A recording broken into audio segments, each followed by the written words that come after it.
Job की opportunities भी बहुत ज़्यादा है। पीआरसी पे जॉब कर सकते हैं अगर आपके पास स्किल सेट है, आपके पास एक्सपर्टीज़ है, आपकी एजुकेशन है, यू आर कॉम्पिटेंट, तो आपको डेफिनेटली यहाँ जॉब मिल जाएगी। अस्सलाम वालेकुम, welcome back to hang out. I am your host Shiraz. मुझसे बहुत सारे दोस्त ये सवाल करते हैं और चैनल पे भी ये क्वेश्चंस बहुत आते हैं कि तुर्की में जॉब की क्या सूरत हाल है, क्या यहाँ जॉब अवेलेबल है या नहीं। तुर्की एक इंडस्ट्रियल कंट्री है, तुर्की एक एग्रीकल्चर कंट्री भी है और तुर्की में टूरिज़्म भी बहुत ज़्यादा है, तो यहाँ जॉब की अपॉर्चुनिटीज़ भी बहुत ज़्यादा है। जॉब्स यहाँ बहुत अवेलेबल हैं, लेकिन उन जॉब्स को लेने के लिए आपके पास कोई प्रॉपर स्किल सेट होना चाहिए, कोई एक्सपर्टीज़ होनी चाहिए। अगर आपके पास स्किल सेट है, आपके पास एक्सपर्टीज़ है, आपकी एजुकेशन है, यू आर कॉम्पिटेंट, तो आपको डेफिनेटली यहाँ जॉब मिल जाएगी। लेकिन उसके लिए बहुत ज़्यादा ज़रूरी होता है कि आपके पास वर्क परमिट हो। जिस कंपनी में भी आप जॉब अप्लाई करेंगे according to your skill set, वो आपको जॉब ऑफर करती हैं, साथ साथ वो आपका वर्क परमिट प्रोसेस करती हैं। इस वक्त तुर्की के अंदर मिनिमम जो सैलरी है, जो according to the ministry of labour जो डिफाइन हुई हुई है, इसकी वेबसाइट पे भी है, आप जाके देखें, आप सर्च करें इंटरनेट के ऊपर, 4253 लीरा है मिनिमम। इससे कम में अगर आप जॉब कर रहे हैं तो it means you are not in a legal boundaries. और आपको ये बात समझने की बहुत ज़रूरत है कि जो टीआरसी फॉर्म आपने फिल किया होता है, उस सिर्फ टीआरसी के ऊपर जो आपको टूरिस्टिक टीआरसी मिलता है, you can not do any job. और अगर आप उस टीआरसी पे जॉब कर रहे हैं तो आपको समझने की ज़रूरत है, आप लीगल बाउंड्रीज में नहीं हैं। आप किसी भी वक्त मुश्किल में आ सकते हैं, आपको किसी भी वक्त परेशानी हो सकती है, आपके सर पे एक तलवार लटकी हुई है अनटिल अनलेस कि आपके पास वर्क परमिट ना हो।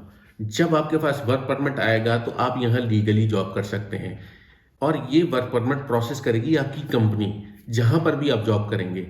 और उस वर्क परमिट को प्रोसेस करने के लिए उस कंपनी को ये डिक्लेयर करना पड़ता है कि जो हमारे पास बंदा जॉब करने के लिए आया है, उसका स्किल सेट और expertise as compare to others ज़्यादा बेहतर है, ज़्यादा कॉम्पिटेंट है, उसका स्किल सेट ज़्यादा है। जो सैलरी में जो वो एक्सपर्टीज हमें प्रोवाइड कर रहा है वो अवेलेबल नहीं है, इसलिए हम उस बंदे को हायर कर रहे हैं। और वो कंपनी फिर आपका वर्क परमिट प्रोसेस करवाती है और आपकी मिनिमम सैलरी डिफाइन होती है, जो आपको नेट मिलती है वो होती है 4253 लीरा। इस बात को भी इसके साथ समझने की ज़रूरत है कि इस वक्त अगर आप तुर्की में आए हैं और तुर्की में जॉब ढूंढ रहे हैं और आपके साथ आपकी फैमिली है, तो आप इस वक्त जो एक अच्छी लोकेशन, एक मुनासिब मकान, एक रीजनेबल फॉर अ फैमिली, 1+1 2+1, अगर आप हस्बैंड वाइफ हैं, आपके साथ 2 बच्चे हैं, आपको जो रीजनेबल मकान मिलेगा, जो अपार्टमेंट मिलेगा, it will not cost you less than 2000 lira, 1500 lira and 2000 including all the utility bill. It will become like 2000 2500 2500 lira के अंदर आपकी सिर्फ अकोमोडेशन है और फिर आपके पास सिर्फ 2000 लीरा बचते हैं। उस 2000 लीरा के अंदर हाउ कुड यू सर्वाइव? अगर आप 5 किलो ऑयल का डब्बा लेने जाते हैं, it will cost you like 108 lira minimum, और 5 किलो आटे का पैकेट है 30 लीरा, 30 to 40 लीरा। ये बेसिक रिक्वायरमेंट है इंसान के लिए, बेसिक।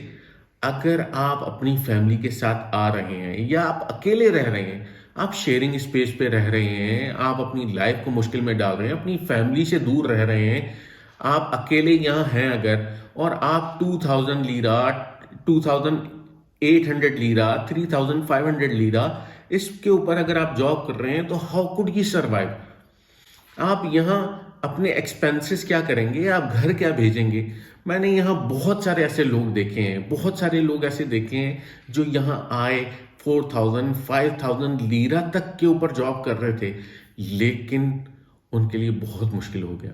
जब लोग यहाँ आते हैं तो 5-6 महीने तो सिर्फ एनवायरनमेंट को एंजॉय करते रहते हैं। देन उसके बाद ग्रेजुअली जब प्रॉब्लम उनके सामने आना शुरू हो जाते हैं, TRC is not a rocket science. TRC तो ईजिली मिल जाता है, लेकिन स्टोरी शुरू होती है टीआरसी के बाद।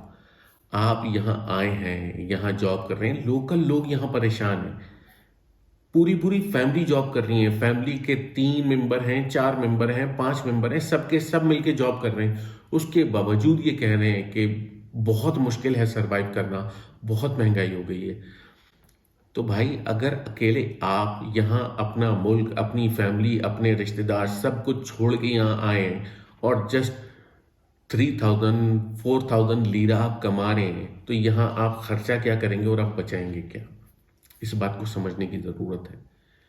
लेकिन अगर यहाँ बिजनेस की अपॉर्चुनिटीज़ बहुत हैं, बिजनेस आपके पास इतना पैसा है कि आप बिजनेस कर सकते हैं, तो यहाँ बिजनेस की अपॉर्चुनिटीज़ बहुत ज़्यादा हैं। आपके पास पैसा है तो यहाँ बिजनेस करें आके। इंडस्ट्रियल कंट्री है, आपको बहुत सारे रॉ मटेरियल मिल जाएंगे, फिनिश प्रोडक्ट मिल जाएंगे जिनको आप एक्सपोर्ट कर सकते हैं, लोकली रीसेल कर सकते हैं। होलसेल मार्केट में यहाँ प्रोडक्ट्स बहुत ही रीजनेबल प्राइस पे मिलते हैं, वहाँ से आप लेके आएँ, उन प्रोडक्ट्स को लोकल मार्केट के अंदर सेल करें। लेकिन उसके लिए बहुत ज़्यादा ज़रूरी है कि आपको लैंग्वेज आती हो। Without language you can not survive. Initially 5-6 महीने तो आप बहुत घूमते फिरते हैं, इंजॉय करते हैं इन्वायरमेंट को और वेदर को एंजॉय करते हैं, लेकिन ग्रेजुअली जैसे जैसे चीज़ें आगे बढ़ती हैं प्रॉब्लम आना शुरू हो जाते हैं। सबसे बड़ा बैरियर होता है लैंग्वेज का। लैंग्वेज अपनी इम्प्रूव करके आएँ, कोई स्किल सेट लेके आएँ, प्रॉपर एजुकेशन आपकी होनी चाहिए, तो आपको यहाँ अच्छी जॉब मिल जाएंगी। आप टूरिज्म सेक्टर के अंदर जॉब ढूंढें, आप ऑटोमोबाइल सेक्टर के अंदर जॉब ढूंढें। यहाँ गाड़ियाँ बहुत महंगी हैं, एक्सट्रीमली एक्सपेंसिव हैं। अगर आपके पास कोई ऑटोमोबाइल सेक्टर के अंदर किसी डोमेन में आपके कोई एक्सपर्टीज़ हैं, तो आप प्रॉपर किसी ऑटोमोबाइल फर्म में जॉब अप्लाई करें। ऑटोमोबाइल फर्म के अंदर यहाँ जॉब बहुत अच्छी मिल जाती हैं। यहाँ गाड़ियाँ बहुत महंगी होने की वजह से लोग उनको रिपेयर कर करके कई सालों तक चलाते हैं। तो आपको ऑटोमोबाइल सेक्टर में बहुत अच्छी जॉब्स मिल सकती हैं। लेकिन इस बात को माइंड में रखें हमेशा कि जॉब आप जब भी करें तो आपके पास वर्क परमिट होना चाहिए। आप ऐसी जगह जॉब अप्लाई करें जो आपको वर्क परमिट ऑफर करें। लेकिन अगर आपको वर्क परमिट ऑफर नहीं हो रहा तो आप मुश्किल में हैं, आप परेशानी में हैं, या किसी भी वक्त आप पे मुश्किल और परेशानी आ सकती है। विदाउट वर्क परमिट अगर आप टीआरसी पे जॉब कर रहे हैं तो आपको मुश्किल आ सकती है। मैंने यहाँ बहुत सारे ऐसे लोग देखे हैं जो यहाँ आए और यहाँ से चले गए। 5-6 महीने तो आप बहुत आराम से यहाँ गुजार देते हैं, इन्वायरमेंट को एंजॉय करते हुए, वेदर को एंजॉय करते हुए, लेकिन ग्रेजुअली जैसे जैसे चीज़ें आगे बढ़ती हैं आपको प्रॉब्लम आना शुरू हो जाती हैं।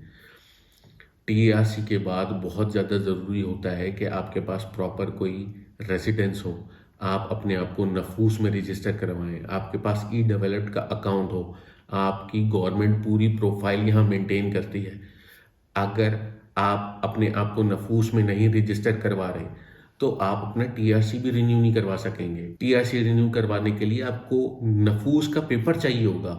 आपके की तमाम तर हिस्ट्री गवर्नमेंट यहाँ मेंटेन कर रही होती है। अगर आप ई डबल का अकाउंट लें तो आपको पता चलेगा, आप उसमें ई डबल के अकाउंट में खुद भी कोई डेटा नहीं डालते, सारा डेटा गवर्नमेंट उसमें डाल रही होती है। आप कौन हैं, क्या हैं, आपका पासपोर्ट कहाँ का है, आप रहते कहाँ हैं, आपका एड्रेस क्या है, आपके अकाउंट्स क्या हैं। यहाँ जो लोग रहते हैं, जो मेरी वीडियो देख रहे हैं, उन सबको ये बात मालूम होगी। और आपको नहीं मालूम तो आप दूसरों से पूछें कि यहाँ हर बंदे की कंप्लीट हिस्ट्री मेंटेन होती है। गवर्नमेंट को पता होता है कि कौन कहाँ रह रहा है, कौन क्या कर रहा है, गवर्नमेंट को यहाँ सब पता होता है लोगों के बारे में। तो आप अपनी इन सारी चीज़ों को प्रॉपरली मेंटेन करें और अपना स्किल सेट, कोई प्रॉपर स्किल सेट लेके यहाँ आएँ ताकि आपको एक अच्छी जॉब मिल सके, आप एक वाइट कॉलर जॉब कर सकें। अगर आप हॉट जॉब्स कर रहे हैं, आप 2800 कमा रहे हैं, 3500 कमा रहे हैं, 4000 भी कमा रहे हैं, तो you are doing a labour job. और आपको अगर वर्क परमिट नहीं मिल रहा तो you are all in loss. आप अपना टाइम ज़ाया कर रहे हैं, आप अपनी फैमिली से दूर हैं, आप खुद को भी मुश्किल में डाल रहे हैं, अपनी फैमिली को भी मुश्किल में डाल रहे हैं। और अगर आपकी फैमिली यहाँ आपके साथ है और आप हॉट जॉब कर रहे हैं और आपकी सैलरी जस्ट 4,500 है और आपके पास वर्क परमिट नहीं है, तो आप खुद को और अपनी फैमिली को मुश्किल में डाल रहे हैं। यहाँ जॉब्स अवेलेबल हैं प्रॉपर सेक्टर के अंदर, according to your skill set आप जॉब ढूंढें, प्रॉपर जॉब करें। Hot job on TRC is completely risky. मुझसे ये सवाल बहुत सारे दोस्त करते हैं कि क्या टीआरसी पे जॉब कर सकते हैं, तो भाई टीआरसी पे जॉब नहीं कर सकते। तो अपने आप को और अपनी फैमिली को मुश्किल में ना डालें। इस वीडियो के लिए इतना ही। इंशाल्लाह मिलते हैं नेक्स्ट वीडियो में। अस्सलाम वालेकुम।